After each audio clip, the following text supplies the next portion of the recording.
নমস্কাৰ নাৰী মাম্মাছ ব্লগ চেনেলটিৰ নতুন ভিডিঅ'লৈ সকলোকে স্বাগতম জনাইছোঁ। ভিডিঅ' মানে কি যোৱাটো দেওবাৰ 15 ডিচেম্বৰ তাৰিখে অকণমান ওলাই গৈছিলোঁ মানে ভোগটো পাইছে সদ্যহতে যিহেতু আমাৰ ওম জন্ম হৈছে, গতিকে ওম ঘাট হোৱাৰ পৰাই বুলি আৰম্ভ কৰি কালি 4 মাহ হ'ল ওমৰ, গতিকে সেই প্ৰায় 14-15 মাহৰ পিছত সজাৰ পক্ষীয়ে মানে বনৰ মুখ দেখিছোঁ বুলি ক'ব পাৰি।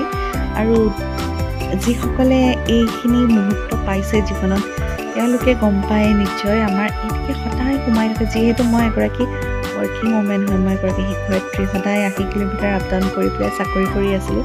এনেকৈ সদায় ঘৰত সোমাই থকাটো মোৰ কাৰণে মানে চাহৰুদ্ধকৰ বুলি কয় ন, ফ্ৰাষ্ট্ৰেটিং হৈ যায়, বহু সময়ত ফ্ৰাষ্ট্ৰেটিং হৈ যায়। গতিকে কালি আমি অকণমান ওলাই গ'লোঁ। এওঁ সুধিলে কোনফালে যাওঁ, মই প্ৰকৃতিৰ মাজলৈ যাওঁ, নামেৰিৰ ফালে গ'লোঁ। আমি যিহেতু তেজপুৰত থাকোঁ, নামেৰিখন আমাৰ অতি ওচৰত, আৰু এতিয়া নামেৰিলৈ যোৱা ৰাস্তাই দেখুৱাইছোঁ। আমি ইতিমধ্যে নামেৰিত সোমালোঁ আৰু এইখিনি শ্ল' কৰি দিছোঁ, কাৰণ চাওকচোন ৰাস্তাৰ কাষত বান্দৰৰ জাকটো, এনেকৈ নামেৰিলৈ যোৱা ৰাস্তাত বান্দৰ ৰৈ থাকে আৰু প্ৰায়ে বহুতে আমিও আগতে যাওঁতে কিবা কিবি লৈ যাওঁ, কিন্তু মাজতে শুনিলোঁ যে দিয়াটো বন্ধ কৰিছে। এনেকৈ বস্তু খাবৰ কাৰণে বান্দৰ ৰাস্তাৰ মাজলৈ জাকত গুচি আহে, সেই কাৰণে নে বাহিৰা বস্তু খাই তেওঁলোকৰ বান্দৰসমূহৰ কিবা অসুবিধা হৈছে বা বেমাৰ আজাৰত পৰিছে সেইটো নাজানো, কিন্তু বন্ধ কৰিছে বুলি শুনাৰ বাবে নিয়া নহ'ল এইবাৰ। কিন্তু বান্দৰখিনিয়ে যেনেদৰে গাড়ীখনলৈ চাই আছিলে বৰ দুখ লাগিলে। যি কি নহওক, এনেকৈ দেখিও ভাল লাগে ওচৰৰ পৰা। আৰু মানে প্ৰকৃতি বুলি কৈ দিলে গছ বা জীৱ জন্তু দেখিলে মনটো কিবা মোৰ নিজে ভাল হৈ আহে। মানে কালি মই ৰাস্তাত কৈছোঁ, মানে মই this are like oxygen for me. পোহৰে কৈছে অক্সিজেন মানে কি হয়, মই ক'লোঁ আৰু তাইক বুজাই পেলাই। সঁচাকৈ মোৰ মানে যিমান নামেৰি উদ্যানৰ ফালে সোমাই গৈ আছোঁ, মোৰ মানে সিমান লাগিছে কি মই যেন উশাহটো যেন ডাঙৰকৈ ল'ব পাৰিছোঁ, মোৰ যেন দেহাটোৱে কিবা সজীৱ হৈ আহিছে, তেনেকুৱা লাগিলে। আপোনালোকে দেখিছে নিশ্চয়, গোটেই ৰাস্তাৰ কাষে বান্দৰৰ জাক সৰুৰ পৰা ডাঙৰলৈ খুব ধুনীয়া লাগে। নামেৰি যিসকল তেজপুৰৰ ওচৰত আছে বা শোণিতপুৰ, মঙলদৈ, বিশ্বনাথ জিলাৰ, তেওঁলোকেতো চাগে আহিছে বা আহি থাকে চাগৈ, কিন্তু যিসকল দূৰৰ তেওঁলোকে হয়তো আহিছে বা হয়তো নাই অহা। সেইটো কাৰণে মই কথাখিনি পাতিবৰ কাৰণেই মানে এই ভিডিঅ'টো ৰাখিছোঁ। আপোনালোকে জেগাখিনিও চাই থাকক, বেকগ্ৰাউণ্ড মিউজিক এটাও বাজি থাকিব, গান এটাও শুনি থাকক, আৰু বোলো লগতে কিছু কথা পাতোঁ, বিশেষকৈ মহিলাসকলৰ কাৰণে। আমি সদায় ঘৰত কৰি থকা কামবিলাক কৰি মানে নকৰিলেও নহয়, জানো এইখিনি আমাৰ নৈতিক দায়িত্বত পৰে, কিন্তু তথাপিতো কিবা বৰ অৱস বা বহুত ভাগৰুৱা এটা ভাৱ হয় ন। তেনেকৈ যদি কেতিয়াবা এটা দিন ওলাই যাবলৈ পোৱা যায়, সেই জীৱনৰ সেই সজীৱতাখিনি ঘূৰি অহা যেন লাগে।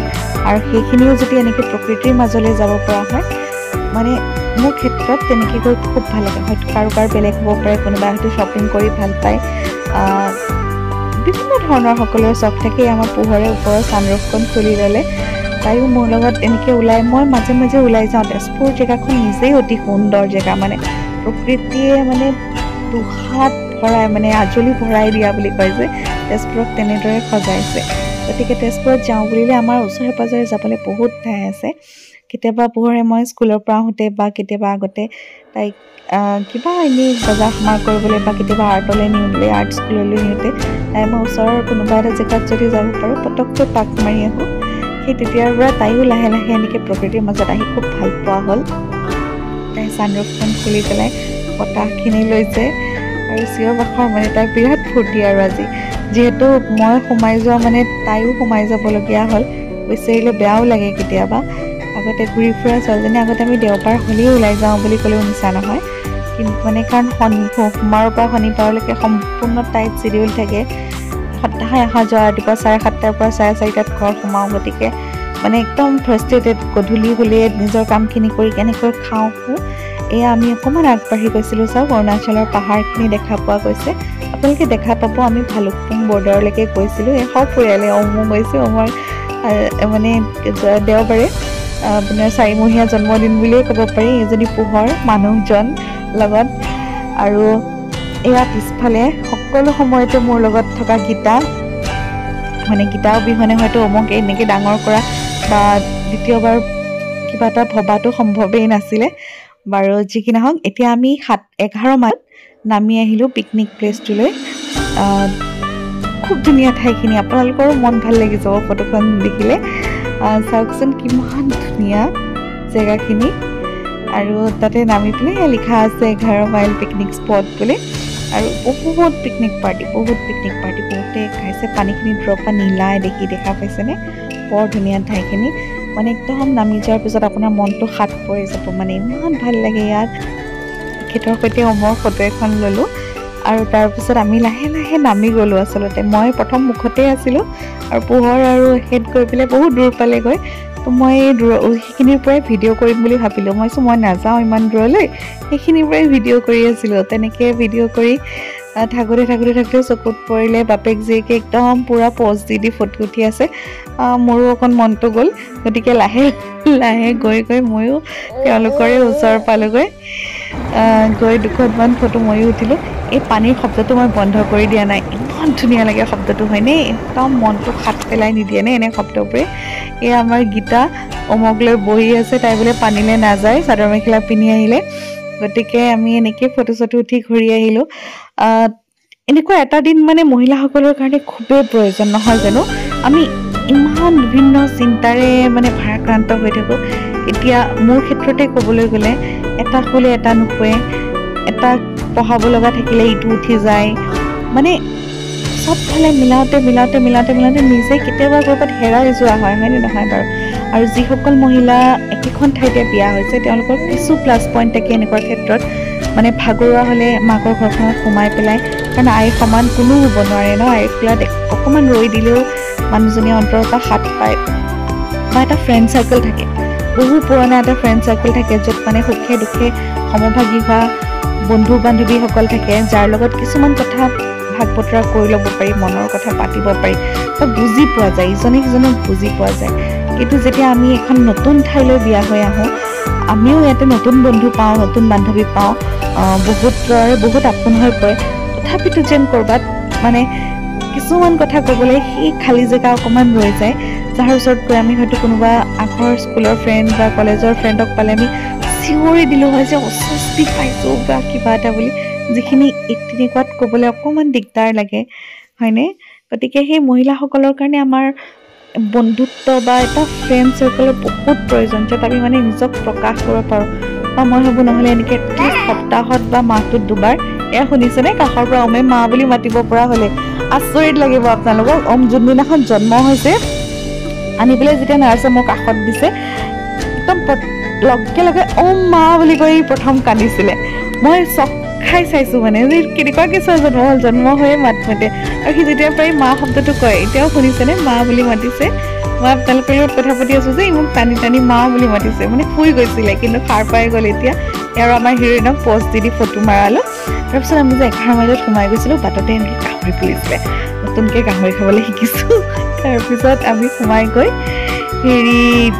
এনেকৈ গাহৰি খালোঁ গাহৰি পূৰা মানে লৈ পেলাই মাউণ্টেইন ডিউ এটা আনি থোৱা আছিলে কেইবাদিনো হ'ল পোহৰৰ অসুখৰ কাৰণে খাবলৈ দিয়া নাছিলোঁ তাৰ সিদিনাখন লগতে বান্ধি লৈ গৈছে গতিকে গৈ আমি গাহৰি পোৰা আৰু মাউণ্টেইন ডিউ এনেকৈ লৈ পেলাই খালোঁ তাৰপিছত যিহেতু আমি ঘৰতে খাই দিবা আমি ঘৰৰ মানুহকেইটাই গৈছোঁ গতিকে আমি আৰু বনাই খোৱাটো নাভাবিলোঁ কাৰণ আমিয়ে বনাওঁ সদায় খাওঁ নহয় জানো গতিকে ক'ৰবাত কিবা এটা বাহিৰতে খাম বুলি এই 11 মাইলৰ পৰা অকণমান আগুৱাই গ'লোঁ গৈ লৈ পেলাই আমি বোলো ভালুকপুং বৰ্ডাৰৰ ফালে যদি অকণ সোমাব পাৰোঁ চাওঁ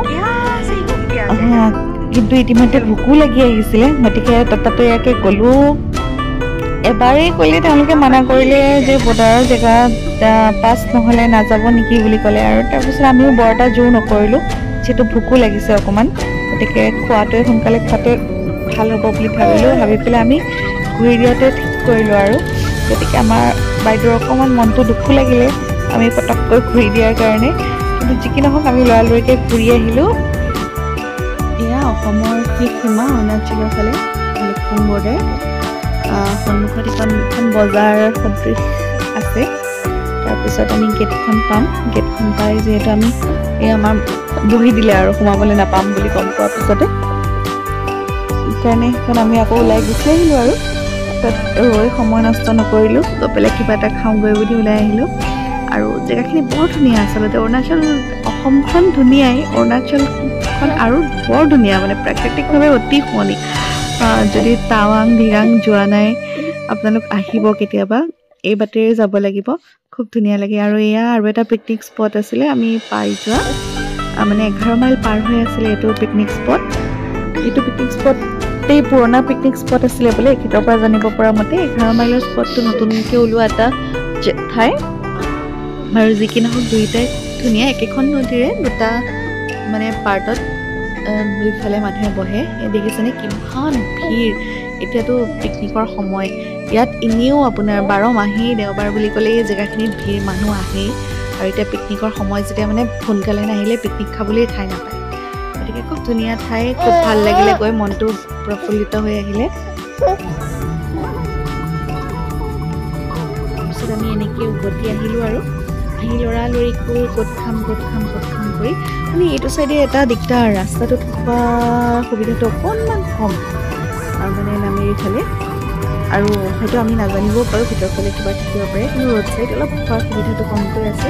গতিকে আমি কন্যকা ফুড হাব বুলি, যিখন এই কন্যকাৰ গাখীৰ খাই নহয়, এই কন্যকাৰে এটা ব্ৰাঞ্চ আছে ইয়াত, কন্যকা ফুড হাব বুলি, তালৈকে আহিলোঁ। সেইকণলৈকে আহি পেলাই তাতে কিবা এটা খোৱাটো ঠিক কৰিলোঁ আৰু।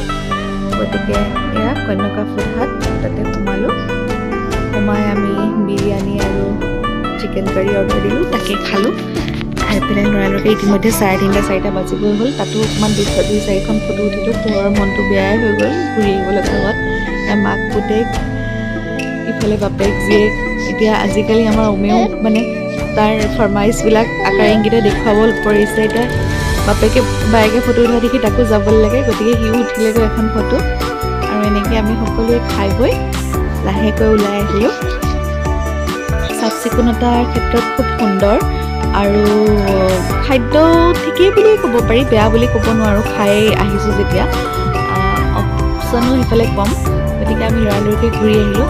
আৰু আপোনালোকক কৈছিলোঁ ন, মই গছ দেখিলে বিৰাট ভাল পাওঁ, প্ৰকৃতি বিৰাট ভাল পাওঁ। আৰু এটা চিন মই চাই খুব ভাল পাওঁ, যদিও বা শ্বাহৰুখ খান মোৰ ফেভৰেট এক্টৰ, আৰু শ্বাহৰুখ খানে ডুবা সূৰ্য চাই নাচায়, কিন্তু মই এই যে সূৰ্য ডুবাৰ মানে লহিওৱা বেলিৰ সময়ত আকাশখনৰ যি মানে বৰ বেলেগ সৌন্দৰ্য এটা উঠে ন, একদম বহু কালাৰৰ মিশ্ৰণ, ৰঙা, কমলা, হালধীয়া, মই সেই বস্তুটো চাই খুব ভাল পাওঁ।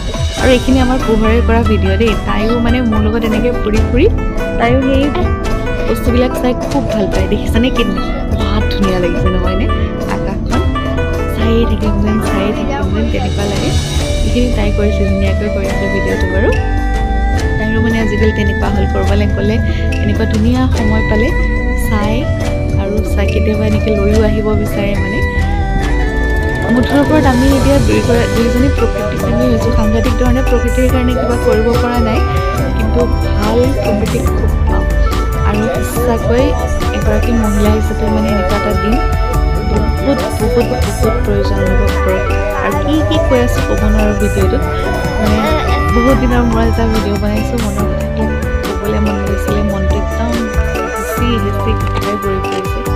আৰু ঘূৰি আহোঁতে এয়াৰপৰ্টৰ ওচৰত একদম আমাৰ নকৰিলে নহয় কাম এটা কৰি আহিবলগীয়া হৈছে। দেখিছে আমাৰ দাঁতুলি বাইদেৱে একদম দাঁত উলিয়াই ফুচকা বনাইছে। কিন্তু বৰ ধুনীয়া ফুচকা পোৱা যায়, দাৰি ফুচকাই হওক বা নৰ্মেল ফুচকাটোৱে হওক। খাই পেলাই আমি ঘৰত সোমোৱা হ'লোঁ। আৰু এইখিনিতে খ্ৰীষ্টিয়ান, এই আমাৰ মিছন হস্পিটেল, তেজপুৰ সোমাওঁতে যিখন মিছন হস্পিটেল পায়, তাত কি ধুনীয়াকৈ খ্ৰীষ্টমাছৰ বাবে সজাইছে, তাৰো অকণমান ভিডিঅ' লৈ পেলাই আমি আহি ঘৰত সোমালোঁহি। ভিডিঅ'টো চাই কেনে পালে জনাব।